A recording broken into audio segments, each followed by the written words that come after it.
La segunda clase de patología del aparato genital femenino corresponde a los aspectos patológicos del cuerpo uterino. Vamos a tratar algunas patologías nada más. En primer lugar, vamos a ver las lesiones del endometrio, la patología endometrial. La endometriosis se define como la presencia de tejido endometrial, ¿verdad? Que debería estar ¿dónde? En el cuerpo uterino, en localizaciones ectópicas, en una zona diferente al cuerpo uterino. Ahí tenemos nosotros un dibujo que nos muestra el útero y anexos, y las esferas de color lila nos están mostrando algunas de las localizaciones de estos focos endometriósicos. Este tejido endometrial ectópico, fuera de su habitual localización, que es el cuerpo uterino, nosotros podemos observarla en los ovarios, en los ligamentos uterinos, en el tabique rectovaginal, fondo de saco de Douglas, peritoneo pélvico, intestino delgado, grueso y apéndice, la mucosa del cuello uterino, vagina y trompa de falopio, y también en relación a cicatrices de la parotomía. A menudo esta lesión es causa de infertilidad, además de dismenorrea y dolor pélvico, y se observa más frecuentemente entre la tercera y la cuarta década de la vida. Además, esta endometriosis, cuando está en el ovario, puede ser el precursor de carcinomas de ovario. Dos tipos de carcinoma de ovario se pueden asociar a la endometriosis ovárica: el carcinoma de células claras y el carcinoma endometrioide. En lo relacionado a la patogenia de la endometriosis, aún no se conoce profundamente la patogenia de esta enfermedad. En general se dividen en dos grandes grupos.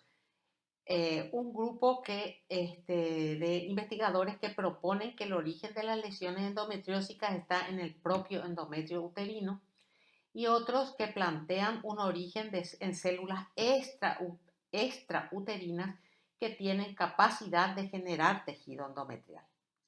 Las teorías más prevalecientes son las siguientes: la teoría de la regurgitación. El tejido endometrial se implanta en zonas ectópicas por un flujo retrógrado desde el endometrio menstrual. O sea, a partir del endometrio menstrual, esas células escapan por la trompa y van al peritoneo y a zonas ectópicas. Esa es una de las teorías. Esto podría explicar la distribución de la endometriosis en la cavidad peritoneal, por ejemplo. Después tenemos otra teoría, la teoría de las metástasis benignas. Esta teoría sostiene que el tejido endometrial puede diseminarse desde el útero a áreas distintas, como por ejemplo hueso, pulmón y encéfalo, a través de vasos sanguíneos y canales linfáticos. Segunda teoría. Tercera teoría, la teoría metaplásica. Plantea que el endometrio se origina directamente a partir del epitelio celómico, el mesotelio de la pelvis o abdomen, del que surgen los conductos de Müller y en último término el propio endometrio durante el desarrollo embrionario. Además, es posible que los restos mesonéfricos sufran una diferenciación endometrial y den lugar a un tejido endometrial fuera de lugar, o sea, a un tejido endometrial ectópico. Tercera teoría. Cuarta ahora, la teoría de las células madre progenitoras extrauterinas. Se trata de una idea reciente que propone que células madre progenitoras de la médula ósea pueden diferenciarse a tejido endometrial. Los análisis moleculares nos permiten conocer mejor la patogenia de la endometriosis. Los implantes endometriósicos, ¿verdad?, muestran ciertas diferencias respecto al endometrio de mujeres que no tienen endometriosis. Y estas son las siguientes. Hay liberación de factores proinflamatorios, ¿verdad?, como prostaglandina E2, interleuquina 6-8, factor de crecimiento endotelial vascular, TNF-alfa, interleuquina 1 beta entre ellos. Hay mayor producción de estrógenos por parte de las células estromales endometriósicas debido a las altas concentraciones de la enzima esteroidógena aromatasa, que se encuentra ausente en el estroma de los endometrios normales. Sin embargo, está en el estroma de los focos endometriósicos, o sea, mucha aromatasa. Además, la prostaglandina E2 estimula la síntesis local de estrógeno. Esto, lo que estuvimos viendo, mejoran la supervivencia de los tejidos endometriósicos dentro de una posición extraña, promoviendo la invasión y el establecimiento de redes neurovasculares y reduciendo su limpieza por parte del sistema inmunitario. Además, se han encontrado alteraciones epigenéticas en estas células que aumentan la capacidad de respuesta a los estrógenos y disminuyen su capacidad de respuesta a la progesterona, lo cual lleva al aumento de la supervivencia y a la proliferación endometrial. Además, se encuentran mutaciones de los genes PTEN y ARDIT1A. Estos genes también están mutados en tumores endometrioides y de células claras del ovario, lo cual apunta a un origen común de estos cánceres y el tejido endometriósico anómalo del ovario. Estos tumores los vamos a ver bien en detalle en el capítulo de tumores de ovario. A la derecha nosotros tenemos un esquema, un dibujo esquemático de la patogenia de la endometriosis con todas las características que estuvimos citando. ¿Cómo se presenta la endometriosis macroscópicamente? En el ovario se presenta como quistes que están llenos de sangre. Se llama quistes en chocolate. Fíjense que bien se ven en las tres imágenes, de la derecha arriba y las dos de abajo. Son quistes que están llenos de un contenido espeso tipo chocolate que es sangre. Estos son quistes endometriósicos típicos. Y fíjense en la imagen de la izquierda arriba donde encontramos un apéndice secal con una zona rojiza quística que al hacer cortes se encuentra tejido endometrial. Esto es una endometriosis apendicular. En cualquier parte del cuerpo nosotros podemos encontrar focos de endometriosis. ¿Qué tenemos acá en esta imagen? Es macroscópica. Fíjense, arriba a la izquierda tenemos un ombligo con un área rojiza quística que al corte resultó ser una endometriosis. Lo mismo vemos en los focos marcados con las rayas rojas en el peritoneo y también esos focos de color rojo oscuro en el ligamento útero-sacro. Son focos de endometriosis. ¿Cómo vamos a diagnosticar histológicamente estas lesiones? Por ejemplo, empecemos con el ovario, un quiste en chocolate. Hacemos un corte de ese quiste y vamos a ver una pared quística que está tapizada por un epitelio que es endometrial. Ese epitelio nunca se encuentra en el ovario. Y es lo que estamos viendo en la imagen de la derecha arriba. El epitelio endometrial está señalado con la flecha amarilla. ¿Qué más podemos encontrar? Podemos encontrar áreas extensas de hemorragia por debajo de ese epitelio o podemos encontrar abundante cantidad de histiocitos hemosidéricos. Fíjense en la imagen de abajo a la derecha. En la flecha amarilla me está señalando una gran cantidad de histiocitos cargados de hemosiderina. De hecho, cuando vemos esto en un quiste de ovario, aunque no observemos el epitelio superficial, ya sospechamos que ese es un quiste endometriósico. Por ejemplo, si tenemos un cuello uterino, fíjense a la izquierda, en la imagen de la izquierda, es un cuello uterino. Estamos observando el ectocervix y por debajo de ese ectocervix en el estroma, ¿qué estamos viendo? Estamos viendo unas glándulas, pero esas glándulas no tienen el epitelio cilíndrico simple mucíparo que tienen las glándulas endocervicales. Esto es una endometriosis cervical. En la imagen de la derecha un corte de ovario, pero no es un quiste de ovario, es un ovario, es una lesión sólida donde se encontró un área rojiza, no quística. Y al corte, fíjense, la flecha verde me está mostrando una zona donde veo estroma y glándulas endometriales. Es como si estuviera viendo un endometrio típico, un típico endometrio proliferativo. Esa es una endometriosis sólida, una endometriosis no quística del ovario. Como dijimos, podemos encontrar endometriosis en cualquier órgano. Acá, por ejemplo, tenemos una pared del colon. A la derecha de nuestra imagen estamos viendo la mucosa del colon. Y fíjense entre las capas, entre las fibras musculares de la capa muscular del órgano se encuentra estroma y glándulas endometriales. Esta es una endometriosis colónica. Y acá, ¿qué tenemos? Un corte de la pared de la trompa. Fíjense la mucosa típica de la trompa estamos viendo a la derecha, ¿ven? Y en pleno espesor de la capa muscular de la trompa estamos viendo glándulas y estroma endometrial. Algunas glándulas son de características quísticas. Esta es una endometriosis entonces tubárica. Podemos encontrar endometriosis de la pared abdominal en relación a cicatrices quirúrgicas o en el ombligo, como estuvimos viendo. Y acá tenemos un ejemplo. Fíjense, se ve tejido conjuntivo, se ve las flechas negras, me están mostrando glándulas y alrededor de esas glándulas está el estroma endometrial y estamos viendo incluso el tejido adiposo de la piel. Esto es una endometriosis entonces de la pared abdominal. En muy raras ocasiones nosotros encontramos que las células glandulares que tapizan las glándulas en una endometriosis tienen atipias, como estamos viendo en estas dos imágenes de acá abajo. Fíjense, a la izquierda y a la derecha, las flechas amarillas nos están señalando células glandulares atípicas. En general, estos son cambios de naturaleza reactiva. Pero no hay que olvidarse que 1 a 3% de los casos de endometriosis puede haber una transformación maligna. ¿Y qué es la adenomiosis? Vimos lo que era la endometriosis. ¿Qué es la adenomiosis?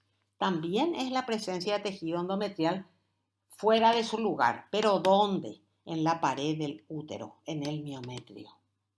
Entonces ahí no se llama endometriosis, se llama adenomiosis. 20% de los úteros que examinamos, de los úteros que vienen de cirugía, presentan adenomiosis. Puede coexistir con endometriosis, o sea que haya focos en otros órganos. Es un crecimiento descendente del tejido endometrial hacia los fascículos de músculo liso miometrial. Fíjense ustedes, acá estamos viendo un cuerpo de útero sin abrir, ¿verdad? Vemos a la izquierda se ven las dos trompas, los dos ovarios, y fíjense que ahí existen unos pequeños quistecitos, se ven mejor en la imagen de la derecha señalados con la flecha amarilla. Se ven como unos quistecitos que al cortar sale sangre. Esos son focos de adenomiosis, no de endometriosis.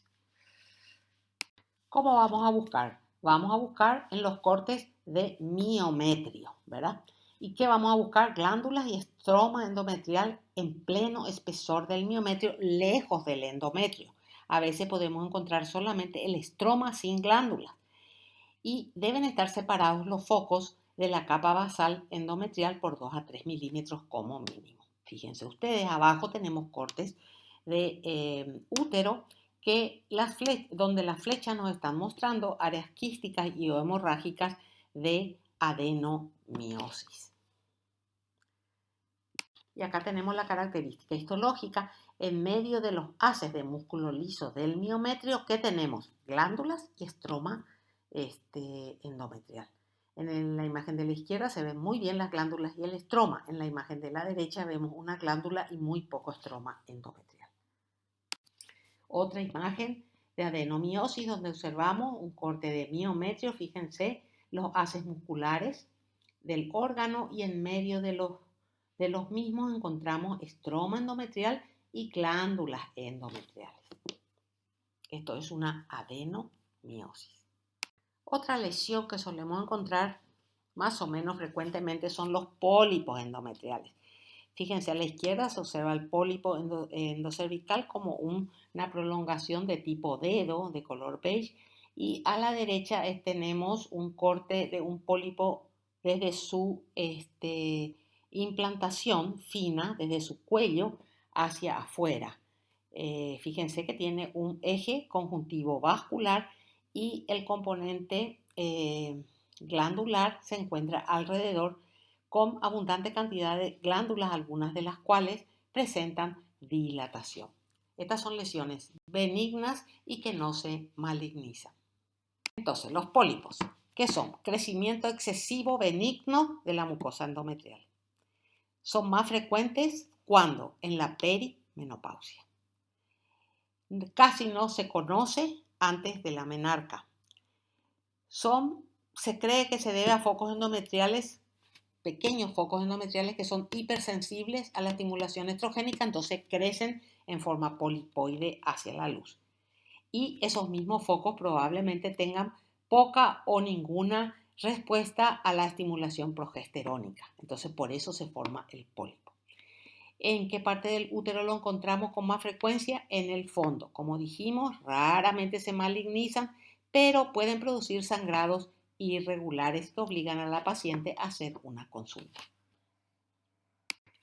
Macroscópicamente se presentan como masas polipoides o sésiles de color beige, blancuzcas, y que al corte pueden ser o sólidas o tener múltiples formaciones quísticas.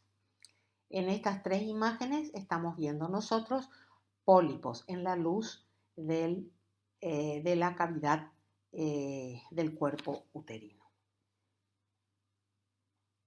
Acá tenemos un pólipo endometrial completo, donde la flechita amarilla me está mostrando su eje conjuntivo vascular y fíjense que está compuesto por elementos glandulares y estromales del endometrio y en áreas se encuentran glándulas irregulares y muchas de ellas dilatadas. Si observamos a mayor aumento, vamos a ver que las glándulas que componen los pólipos endometriales tienen arquitectura irregular. Algunas de ellas están dilatadas y otras tienen bordes irregulares. Además que hay en un pólipo que es muy característico, el estroma tiene fibrosis. Además, los vasos tienen una pared engrosada. Fíjense en la imagen, las glándulas, como dijimos, irregulares, bordes angulares, algunas dilatadas, quísticas, etcétera, etcétera. No estamos viendo muy bien el estroma fibroso, pero sí estamos viendo, y una de ellas está señalada con la flecha amarilla, el engrosamiento de la pared de los vasos sanguíneos, muy característico del pólipo endometrial. Acá estamos viendo imágenes a mayor aumento todavía de lo que es un pólipo endometrial. Fíjense que las glándulas, aparte de tener formas irregulares, contornos angulosos, podrían estar dilatadas quísticas, como dijimos. Eso se ve en la imagen de la izquierda. Y en la imagen de la derecha, ¿qué es lo que estamos viendo? El engrosamiento de la pared de los vasos sanguíneos.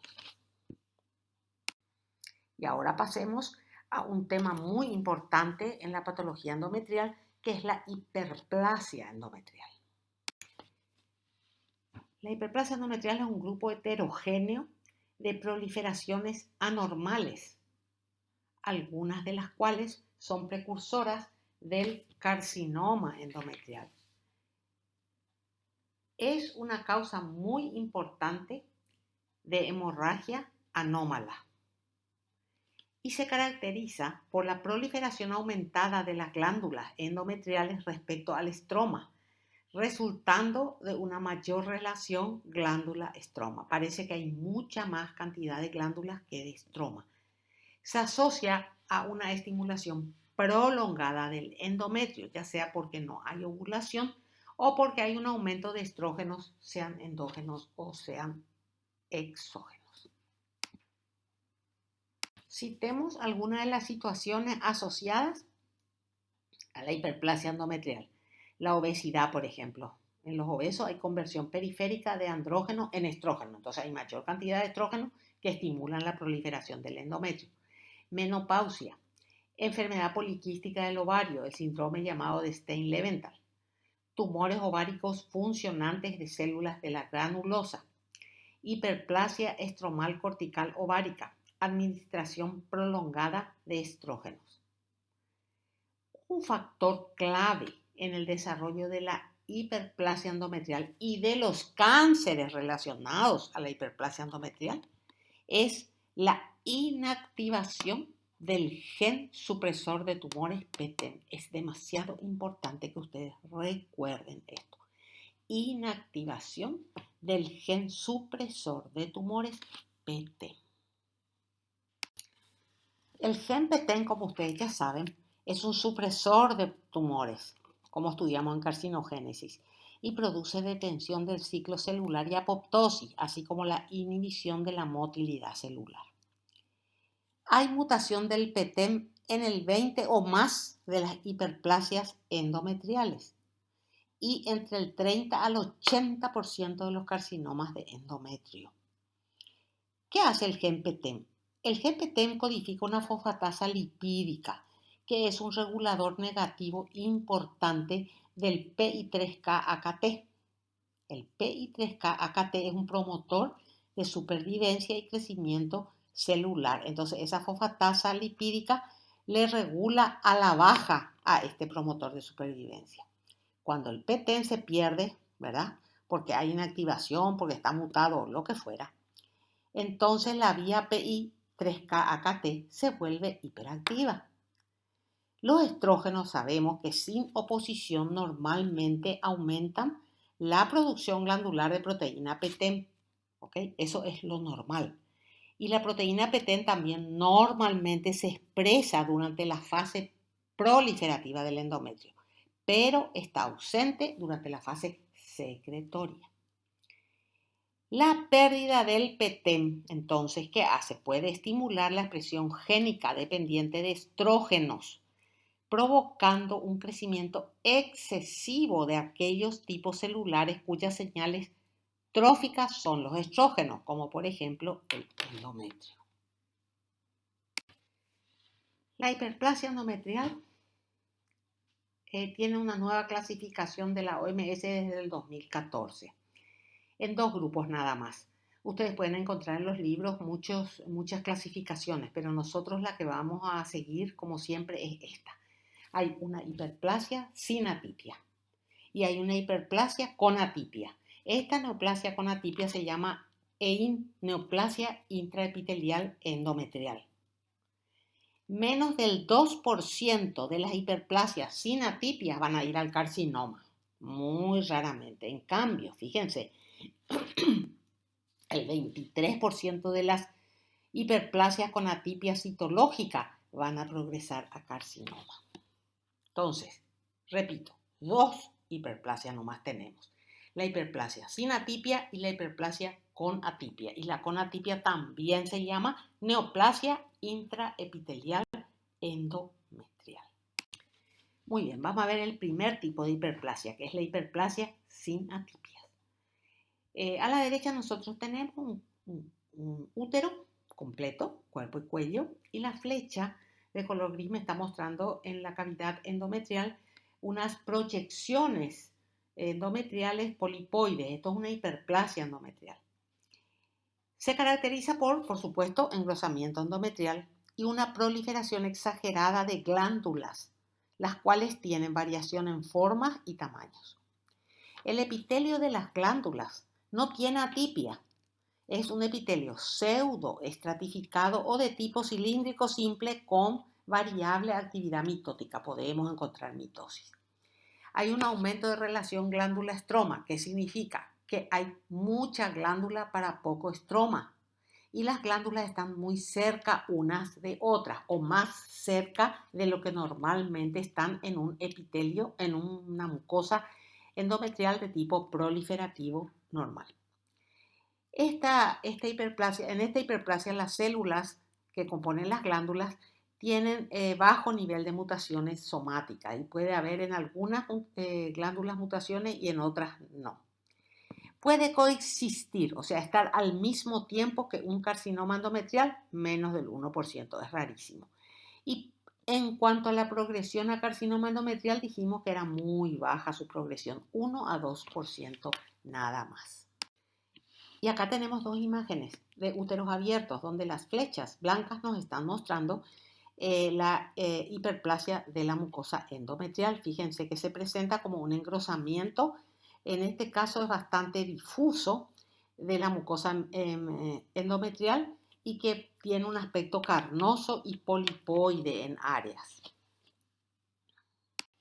Y antes de pasar al aspecto histológico de la hiperplasia sin atipia, quiero que vean ustedes lo que es una glándula proliferativa que está a la izquierda, normal, y una glándula hiperplásica que está a la derecha. ¿Ven? Por supuesto, de una hiperplasia típica. Fíjense la glándula a la izquierda, la glándula proliferativa. Una sola hilera de células, los núcleos todos iguales, homogéneos, ovales, incluso tiene mitosis. Y a la derecha, ¿qué pasa? A la derecha acá la glándula ya se deforma, se dan cuenta, en vez de ser bien redondeadita con una luz pequeña, esta ya es una glándula con una luz grande y ya está deformada por esa hiperplasia epitelial. ¿Y cómo está ese epitelio? Ese epitelio es pseudo estratificado. Ven que hay núcleos que parece que llegan hasta la superficie inclusive. Y hay una acumulación, hay cualquier cantidad de núcleos por unidad de volumen de esta glándula. Entonces, diferencia entre una glándula proliferativa a la izquierda y una glándula hiperplásica típica a la derecha. Y ahora veamos imágenes histológicas de mi hiperplasia endometrial típica. Acá tenemos una. Fíjense, ¿qué nos llama la atención? Muchísimas glándulas, poco estroma. Muchas glándulas están pegadas unas a otras, lo que llamamos espalda con espalda. Y como es su epitelio es cilíndrico, pseudoestratificado, ¿ven? Parece que hay mayor cantidad de núcleos, sobre todo, fíjense, hay una zona que les señalé con la flecha amarilla. Hay un aumento del número de los núcleos, hay una hiperplasia celular. Muy bien, acá tenemos otra biopsia de una hiperplasia endometrial sin atipia. Fíjense que hay muchas glándulas. Las glándulas están próximas unas a otras, no están separadas como deberían ser en un endometrio proliferativo. Las glándulas, algunas son pequeñas, otras son grandes, o sea, hay variación de tamaño, hay variación de forma, muchas luces están dilatadas y el epitelio es cilíndrico pseudo estratificado. Hay un acúmulo de núcleos, se nota que hay hiperplasia, ¿verdad? Hay aumento del número de núcleos. La misma imagen de la diapositiva anterior, pero a mayor aumento. ¿Para qué? Para que podamos ver los núcleos. ¿Ven que hay un amontonamiento de los núcleos? ¿Ven? Entonces hay núcleos ovales y la cromatina es fina, homogénea y los núcleos son homogéneamente azules, claros. No se ve nucleolo, ¿se dan cuenta? Hay un apiñamiento de los núcleos. ¿Por qué? Porque hay un aumento del número de las células. Fíjense, las glándulas tienen diferentes formas y la luz de muchas de ellas está dilatada. También estamos observando el estroma. Otros dos casos, la misma cosa que el anterior, ¿qué vemos? Para los dos, la descripción que hago va para las dos imágenes. Las glándulas, diferentes formas, ¿verdad? Diferentes tamaños. Fíjense qué pegadas están. Parece que ha desaparecido en muchos campos el estroma. Esto es lo que se llama back to back, espalda con espalda. ¿Y cómo es su epitelio? Es cilíndrico, pseudoestratificado. Ven que hay apilamiento de los núcleos, ¿verdad? Parece que hay muchos núcleos. Y los núcleos son ovales, su cromatina es homogénea, finita y no se observan nucleolos. Las hiperplasias endometriales con atipias, por definición, son un crecimiento neoplásico ya directamente monoclonal de células genéticamente alteradas con alto riesgo de evolucionar hacia un adenocarcinoma de tipo endometrioide. Muchos de los cambios genéticos de los carcinomas endometrioides infiltrantes están presentes en esta hiperplasia con atipias, como la inestabilidad de microsatélites, la inactivación del PAX2, la mutación del PTEN, la mutación del KRAS y la mutación de la beta-catenina. Estas son hiperplasias que puede coexistir con un carcinoma endometrial invasivo en 35 a 40% de los casos y que pueden evolucionar a un adenocarcinoma en 20% o más inclusive. La macroscopía de esta hiperplasia va a ser similar a la macroscopía sin atipias, o sea, un engrosamiento en mayor o menor medida del endometrio. Lo importante es la microscopía. Bueno, ¿qué vamos a encontrar en la microscopía? Primero, escasísima cantidad de estroma entre las glándulas, ¿ven? Después hay atipia, ¿ven los núcleos? Hay atipia nuclear, ¿ven? Hay pérdida de la polaridad, hay algunos núcleos grandotes en la superficie. Los núcleos que son, tienen cromatina abierta, o sea, son vesiculosos, y los nucleolos son evidentes. En el otro no veíamos los nucleolos, ¿se acuerdan?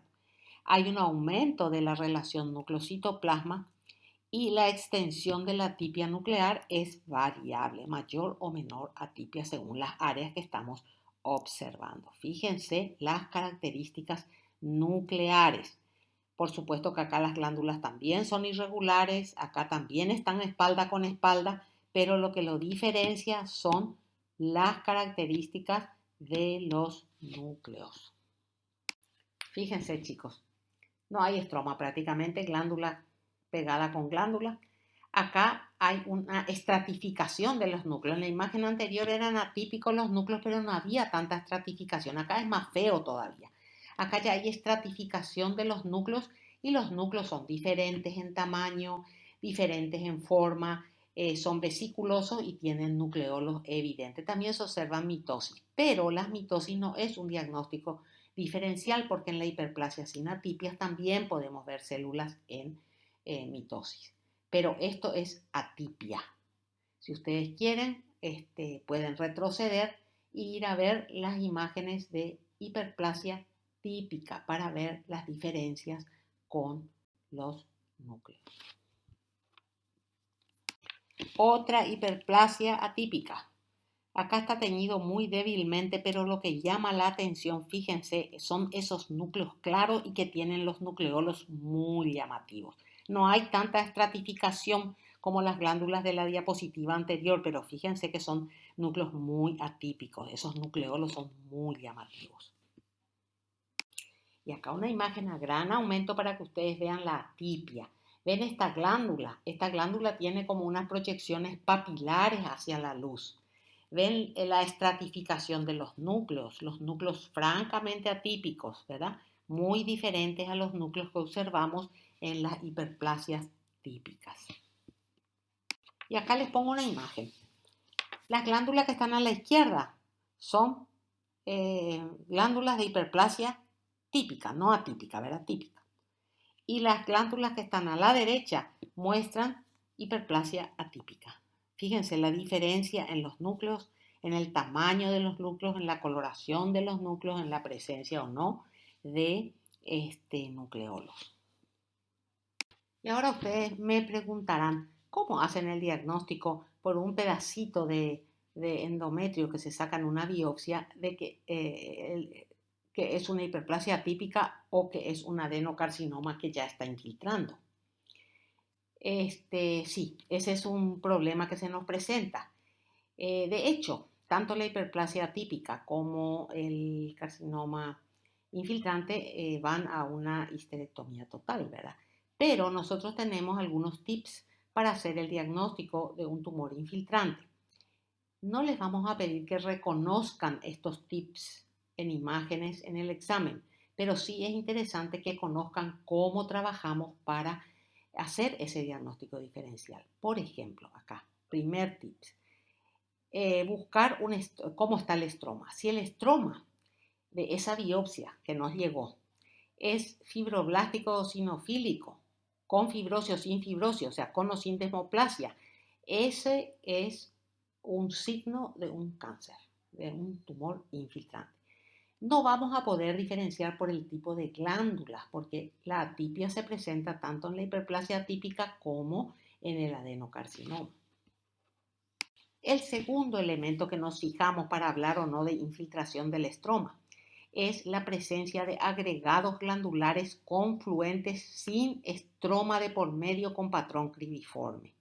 Fíjense acá, son grandes masas glandulares, ¿verdad? Que tienen aspecto cribiforme. Ese aspecto cribiforme nos hace sospechar de infiltración tumoral. O sea, si vemos esto, siempre ponemos que se sospecha que estamos ante un adenocarcinoma infiltrante de endometrio.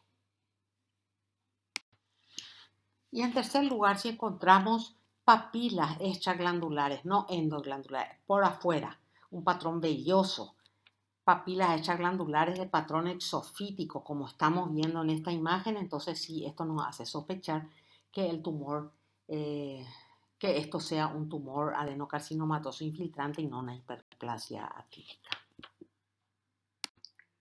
Ahora vamos a pasar a ver las características de los carcinomas endometriales.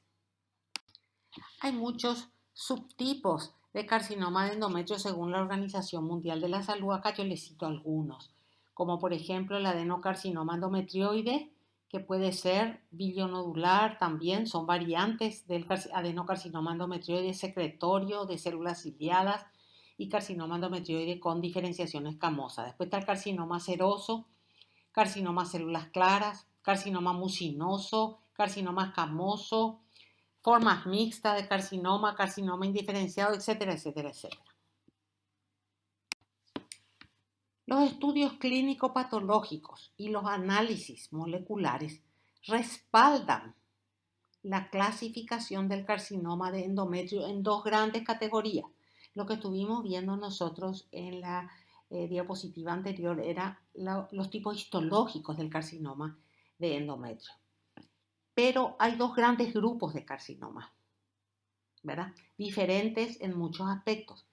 Y uno se llama carcinoma de tipo 1, ahí entraría el endometrioide y sus variedades, ¿verdad?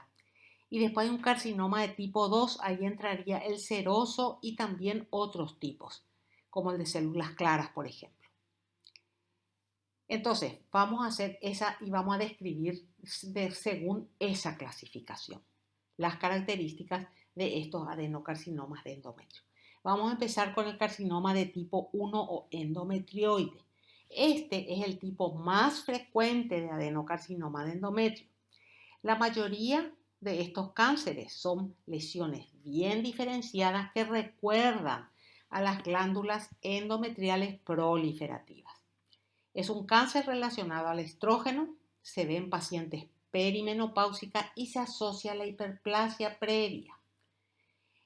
Se ve en pacientes portadoras también de tumores ováricos que secretan estrógeno, en obesas, diabéticas, hipertensas e infértiles y mujeres que tienen tratamiento de reposición estrogénica.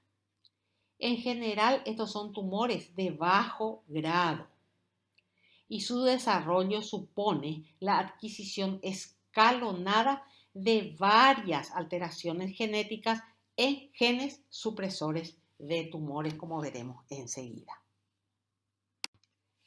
Genéticamente, estos tumores tienen mutaciones del petén antes del desarrollo de carcinoma en relación ya con las hiperplasias. O sea, cuando están en las hiperplasias ya empezó con la mutación del petén. Luego tienen un aumento de señalización, como estuvimos explicando, de la vía PI3K-AKT, ¿se acuerdan? Promotor y de supervivencia y crecimiento celular. 25% de los casos de estos tumores tienen mutaciones del KRAS y estas mutaciones del KRAS también estimulan las señales PI3K-AKT. Después tienen pérdida de función de ARID1A, regulador de la estructura de la cromatina, lo cual potencia la señalización también de la vía PI3-AKT. Se observa esto solamente en 1/3 de los tumores. Y además aparece con el tiempo también un defecto en los genes de reparación de los errores de replicación del ADN, MLH1. Y esto puede encontrarse en el 20% de los tumores. En la imagen de abajo Fíjense ustedes la imagen de abajo. ¿Qué es lo que me está mostrando la imagen de abajo? Me está mostrando el diagrama del desarrollo del carcinoma endometrial de tipo 1, que surge en un trasfondo de hiperplasia y cómo se van acumulando las alteraciones genéticas a través del tiempo hasta llegar al carcinoma endometrioide infiltrante tipo 1. Fíjense ustedes, acá nosotros tenemos un esquemita del libro de ustedes, ¿verdad? Que me establece las diferencias entre el adenocarcinoma endometrial tipo 1 y el tipo 2 que vamos a ver enseguida. En este del tipo 1, vamos a leer por lo menos lo del tipo 1, después vamos a ver más adelante el tipo 2. La edad de 50 a 65 años, perimenopáusica dijimos, ¿se acuerdan? ¿Cuál era su contexto clínico? Estrógenos sin oposición, obesidad, hipertensión y diabetes. ¿Cuál es su morfología? Endometrioide. Se parece a un endometrio proliferativo, pero en su versión maligna. ¿Cuál es su precursor? La hiperplasia típica. ¿Cuál es su genética molecular? Lo que estuvimos viendo. PT, PIK13A, KRAS, IMS, beta-catenina, y en algunos casos también hay alguna alteración del P53. No tanto como el tipo 2, pero también puede haber alteraciones del P53. ¿Cuál es su comportamiento? Indolente y se puede extender a través de los linfáticos. También puede dar metástasis a distancia. Esto es en cuanto al tipo 1, que es lo que vamos a ver ahora. ¿Cómo se presentan estos tumores a la macroscopía, carcinoma endometrioide? Se presentan como masas vegetantes, ¿verdad?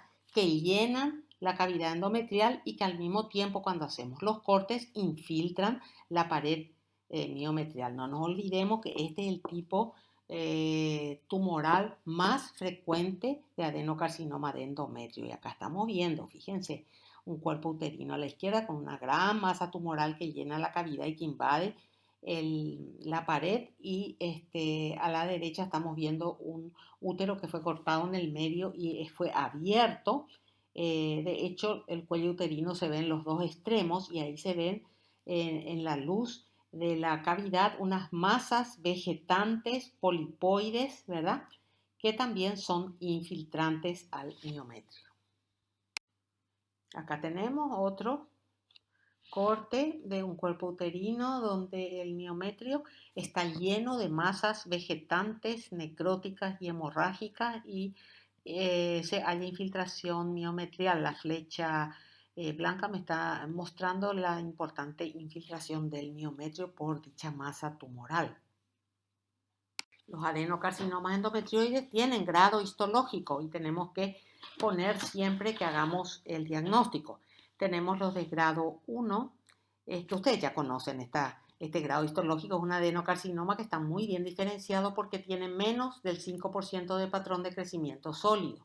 Después tenemos el grado 2, que es un adenocarcinoma con área sólida. 6 a 50% del patrón es sólido. 6 a 50% del tumor es de patrón sólido.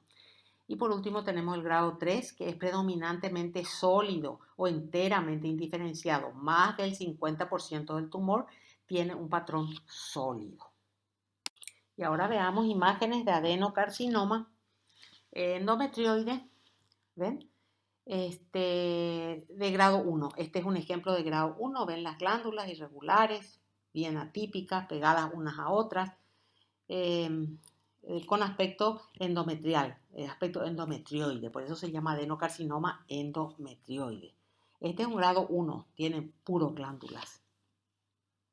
Otro adenocarcinoma endometrioide es de grado 1, es puro glándulas, se dan cuenta, puro glándulas en este campo por lo menos. Ahora, amén de que todas las glándulas tienen un epitelio marcadamente atípico. Seguimos con el grado 1, adenocarcinoma endometrioide, constituido preferentemente por glándulas empacadas una al lado de otra, espalda con espalda. Adenocarcinoma endometrioide. A la derecha tenemos una glándula atípica a mayor aumento con restos necróticos en la luz. Seguimos teniendo un adenocarcinoma porque se ven muchas luces glandulares, pero hay zonas de patrón sólido. Entonces, si todo el tumor tiene esta cantidad por campo de patrones sólidos, lo vamos a clasificar como de grado 2. Estos patrones están señalados con las flechas amarillas.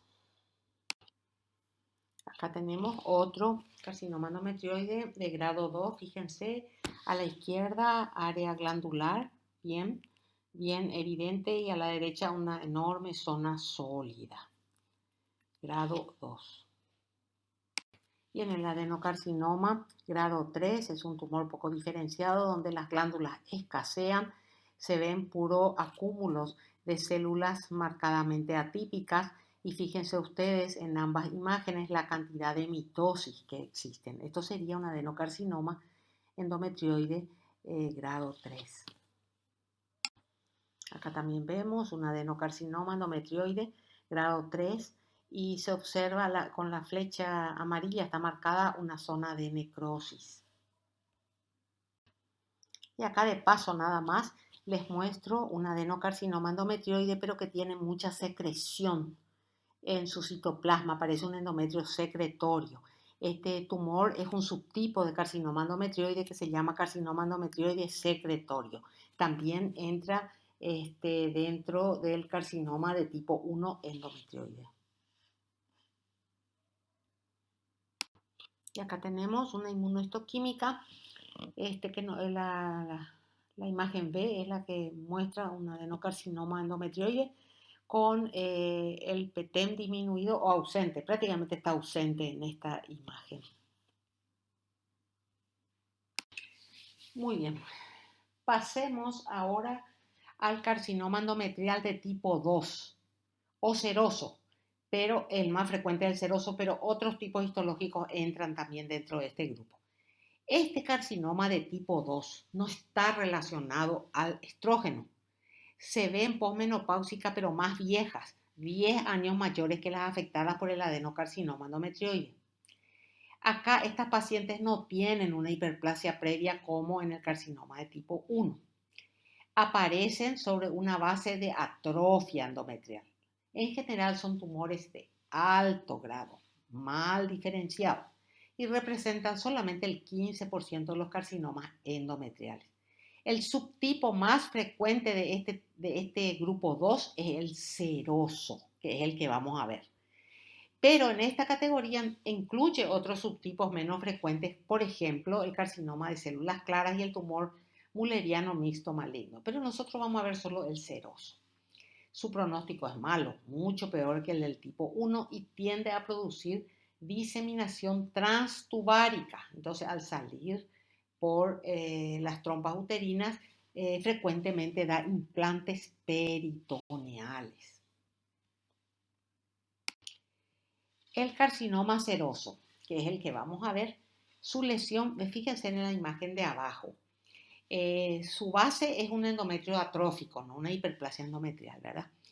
Su lesión precursora es el carcinoma endometrial intraepitelial, ese cáncer in situ, ¿verdad? Estos también van apareciendo lesiones genéticas en forma escalonada, como estamos viendo en nuestro esquema de abajo.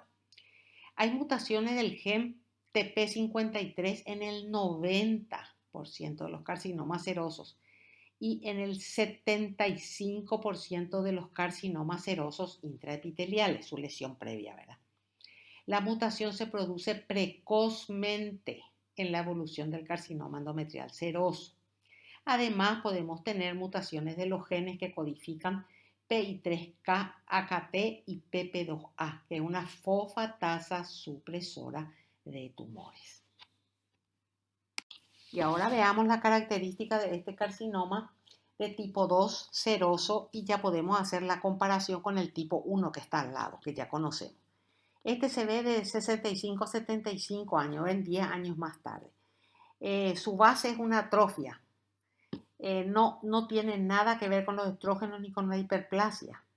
Y se ve en pacientes flacas, no en gordas, obesas, hipertensas y diabéticas.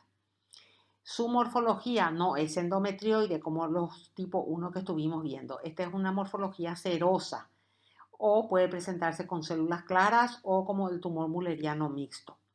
Su precursor no es la hiperplasia como en el tipo 1, sino el carcinoma intraepitelial endometrial. Su genética molecular es diferente, tiene alta tasa de alteración del P53 con aneuploidía y también el PIK3CA. Su comportamiento es muy agresivo y da extensión intraperitoneal y linfática.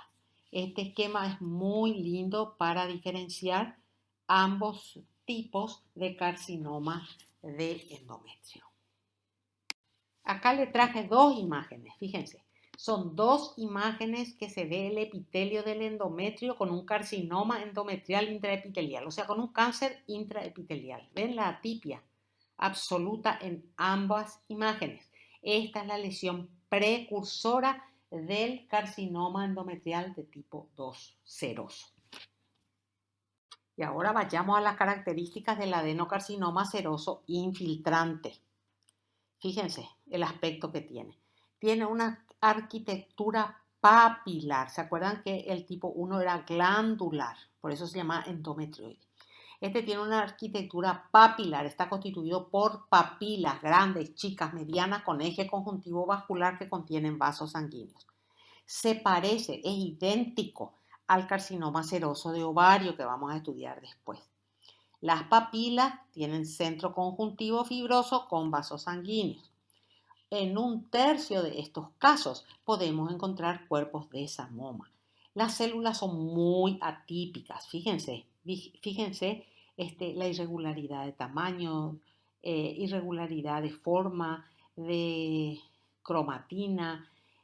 Además de ello, encontramos unas células en tachuelas. ¿Se acuerdan como las que habíamos visto en tiroides? Las células Hopkins, que parecen unas tachuelas. La parte superior del citoplasma está dilatada, es grande esa parte citoplásmica y ahí se encuentra el núcleo. Cuando observamos un crecimiento tumoral como este del endometrio, que está constituido enteramente por papilas, con este tipo de células bien atípicas, no nos queda otra que hacer el diagnóstico de adenocarcinoma de tipo 2 seroso. Estos tumores son muy agresivos y metastizan los ganglios, las superficies peritoneales y por vía sanguínea pueden llegar a hígado, cerebro, piel. Cuando se examina el espécimen de histerectomía, con frecuencia solemos encontrar invasión linfática en el miometrio, cervix, trompa e hilo ovárico. Fíjense ustedes, acá estamos viendo unos linfáticos con células tumorales en el endometrio. Dentro de estos linfáticos dilatados hay acúmulos de células tumorales. La estadificación del carcinoma de endometrio es muy importante en cuanto al pronóstico y debemos conocer. Tenemos 4 estadios. El estadio 1 es un tumor circunscripto al cuerpo uterino. No sale del cuerpo uterino. Estadio 2 afecta al cuerpo, pero el tumor también llegó hasta el cuello uterino. Estadio 3, hay una extensión por fuera del útero, pero siempre se queda en la pelvis verdadera, no ha salido de la pelvis verdadera. Y el estadio 4, extensión fuera de la pelvis o que afecta claramente a la mucosa de la vejiga o el recto. Esto, por supuesto, también se suma a la presencia o ausencia de metástasis ganglionares y o presencia y ausencia de metástasis a distancia. El estroma endometrial, el estroma fuera de las glándulas, también puede ser asiento de tumores. Pueden ser benignos o pueden ser malignos. Según la OMS, estos tumores del estroma endometrial se clasifican en uno benigno que se llama nódulo del estroma endometrial benigno y 2 malignos que son el sarcoma del estroma endometrial de bajo grado y el sarcoma del estroma endometrial indiferenciado. Veamos algunos aspectos de cada uno de ellos. El nódulo del estroma endometrial es una lesión benigna que puede ser submucosa, o sea que está dentro de la cavidad endometrial o puede ser intramural en medio del miometrio.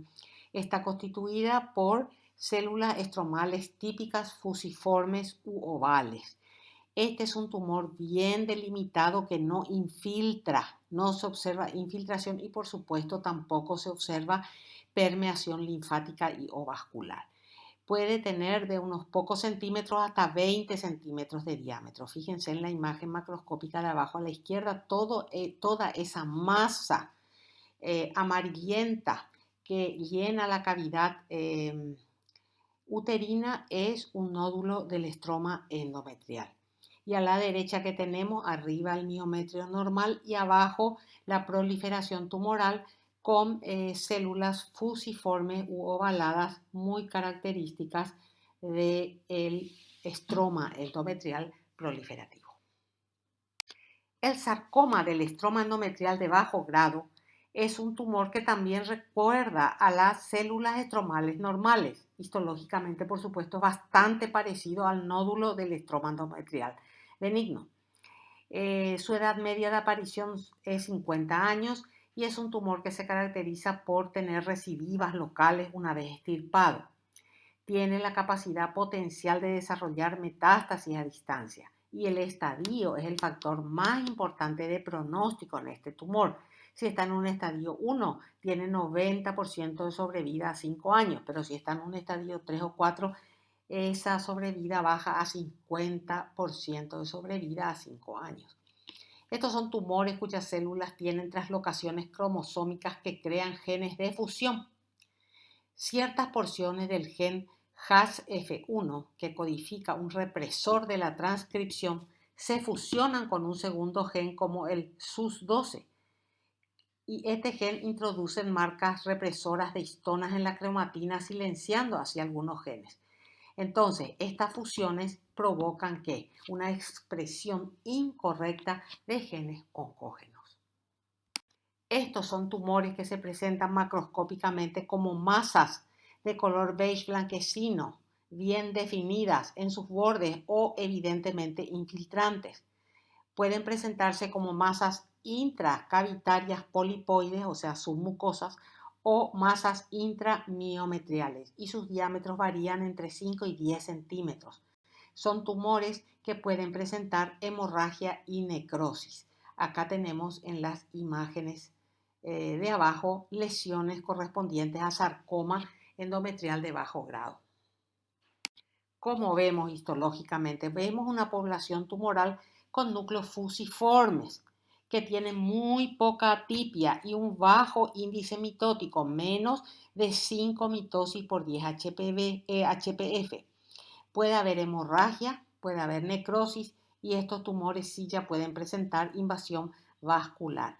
Fíjense ustedes en las imágenes de abajo a la derecha cómo acúmulos de células tumorales del estroma están invadiendo el miometrio y a la izquierda mayor acercamiento del tumor con las características nucleares que vimos. Fíjense cómo muchas de las células rodean circunferencialmente a vasos sanguíneos en un patrón estoriforme. Uno de estos patrones está señalado con la flecha de color rojo.